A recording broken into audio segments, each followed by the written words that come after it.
പാലക്കാട് വിദ്യാർത്ഥികൾക്ക് നേരെ ലോറി പാഞ്ഞു കയറി അപകടം. പാലക്കാട് മുണ്ടൂർ 9-ാം മൈലിൽ വെച്ചാണ് അപകടം. ഗുരുതരമായി പരിക്കേറ്റ ഒരു വിദ്യാർത്ഥി മരിച്ചു.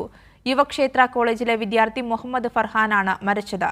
സന്തോഷ് സർലിംഗ് പാലക്കാട് നിന്ന് വിവരങ്ങളുമായി ചേരുന്നുണ്ട്. സന്തോഷ്, അപകടത്തിൽ ഒരു മരണമാണ് നിലവിൽ സ്ഥിരീകരിച്ചത്. വിദ്യാർത്ഥികൾക്ക് നേരെ ലോറി പാഞ്ഞെടുക്കുകയായിരുന്നു. എന്താണ് വിശദാംശങ്ങൾ?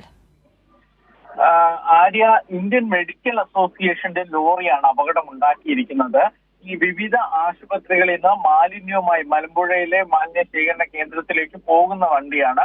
അതിവേഗതയിലായിരുന്നു. നിയന്ത്രണം വിട്ട് വഴിയരികിലൂടെ നടന്നു പോവുകയായിരുന്നു. വിദ്യാർത്ഥികളുടെ മുകളിലേക്ക് ഇടിച്ചു കയറുകയായിരുന്നു. യുവക്ഷേത്ര കോളേജിലെ വിദ്യാർത്ഥികളാണ് ഈ അപകടത്തിൽപ്പെട്ടത്. അതിലൊരു വിദ്യാർത്ഥി, അതായത് സെക്കൻഡ് ഇയർ BSc വിദ്യാർത്ഥി മുഹമ്മദ് ഫർഹാൻ മരണപ്പെട്ടിരിക്കുന്നു. ബാക്കി 3 പേരുടെ നിലയും ഗുരുതരമായ അവസ്ഥയിൽ തന്നെയാണ്.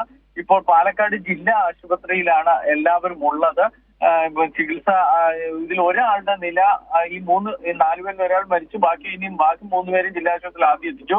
പക്ഷെ അതിൽ ഒരാളുടെ നില ഗുരുതരമായതിനെ തുടർന്ന് ബന്ധുക്കൾ ഇടപെട്ട് പെട്ടെന്ന് തന്നെ മറ്റൊരു സ്വകാര്യ ആശുപത്രിയിലേക്ക് ഇപ്പോൾ ഇയാളെ മാറ്റിയിട്ടുണ്ട്. എന്തായാലും ഇതൊരു അപകട മേഖല അല്ല എന്ന് പറയുന്നു. പക്ഷെ ഈ വാഹനം ആണ് പലപ്പോഴും വലിയ രീതിയിലുള്ള അപകടത്തിന് ഇടയാക്കുന്നത്.